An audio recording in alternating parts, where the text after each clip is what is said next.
সমাবেশ ভাঙড়ে হলো। ভাঙড়ে হয়েছে মানে প্রথমেই প্রশ্ন ওঠে আইএসএফের ছাত্রদল ভাঙড় কলেজের দায়িত্বভার নিতে পারবে কিনা। কিছুদিন পূর্বে একজন তরুণ তিনি শুধু আইএসএফের সমর্থনে ভিডিও বানানোর জন্য তাকে কলেজে নিগ্রহের শিকার হতে হয়েছে। আপনি কতটা আশাবাদী যেখানে সে ভিডিও বানিয়ে তিরস্কারের শিকার হচ্ছে, আপনারা কি পারবেন কলেজে গিয়ে উঠতে? কি বলবেন সে ব্যাপারে? দেখুন, আমাদের লড়াইটা 5 টাকার কলমের লড়াই। বোমাগুলি পিস্তল নিয়ে যারা লড়াইয়ের কথা বলছে আমরা তাদের পক্ষে নই। এবং গত বছর শিক্ষামন্ত্রী জেলে ছিল, এখন প্রাক্তন হয়ে বাইরে এসেছে।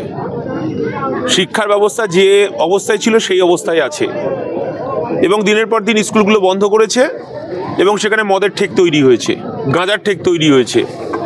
আপনারা সাংবাদিক এবং আপনারা গণতন্ত্রের চতুর্থ স্তম্ভ, এবং আজকে আপনারা এখানে লাইভ করেছেন এবং আজকে ভাঙড়ের মাটি থেকেই পশ্চিম বাংলার পরিবর্তনের ঝড় উঠেছিল 2021 সালে এবং 2026 সালে সেই ঝড় স্টুডেন্ট ফ্রন্টের সম্মেলনের মধ্য দিয়ে গরিব মানুষের পণ্য কুঠিরে শিক্ষা ব্যবস্থা যাতে পৌঁছাতে পারে।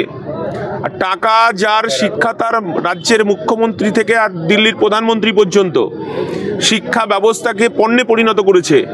আমরা চাইছি শিক্ষা মানুষের, গরিব মানুষের পণ্য কুঠিরে চলে যাক।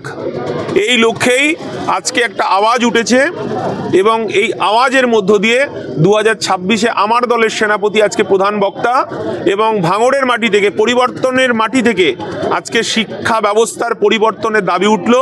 এই দাবি 2026 এবং আরও দূর পর্যন্ত যাবে। বলছি, আজকের এই রাজ্য সম্মেলন কতটা সফল?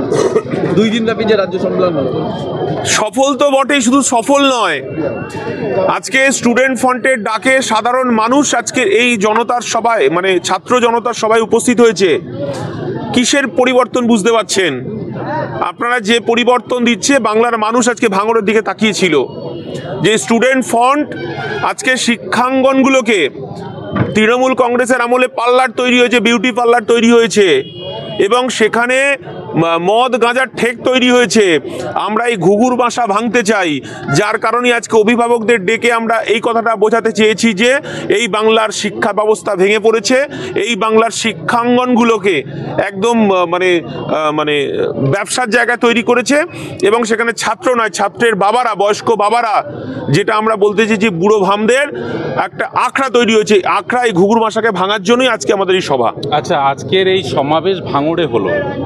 ভাঙড়ে হয়েছে মানে প্রথমেই প্রশ্ন ওঠে আইএসএফের ছাত্রদল ভাঙড় কলেজের দায়িত্বভার নিতে পারবে কিনা। কিছুদিন পূর্বে একজন তরুণ তিনি শুধু আইএসএফের সমর্থনে ভিডিও বানানোর জন্য তাকে কলেজে নিগ্রহের শিকার হতে হয়েছে।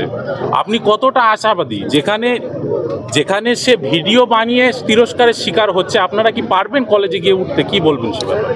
দেখুন, আমাদের লড়াইটা 5 টাকার কলমের লড়াই। বোমাগুলি পিস্তল নিয়ে যারা লড়াইয়ের কথা বলছে আমরা তাদের পক্ষে নই এবং আমরা সেই শিক্ষাও কোনো আমাদের যারা কর্মী আছে তাদেরকেও দিইনি।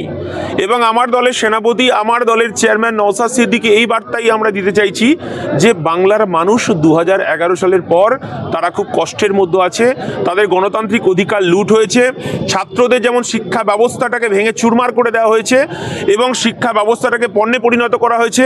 বেকার তার কাজের কর্মসংস্থান হারিয়েছে। শিক্ষা ব্যবস্থায় চোখ পর্যন্ত তুলে নিচ্ছে। মৃত মানুষের পর্নোগ্রাফি তৈরি করে বাজারে বিক্রি করছে। এই যে পরিস্থিতি তৈরি করেছে তৃণমূল কংগ্রেস, শিক্ষা, স্বাস্থ্য, শিক্ষা, কর্মসংস্থান সবকিছু ধ্বংস হয়ে গেছে। আমরা তার বার্তা ভাঙড়ের মাটি থেকে আজকে দিলাম। আচ্ছা।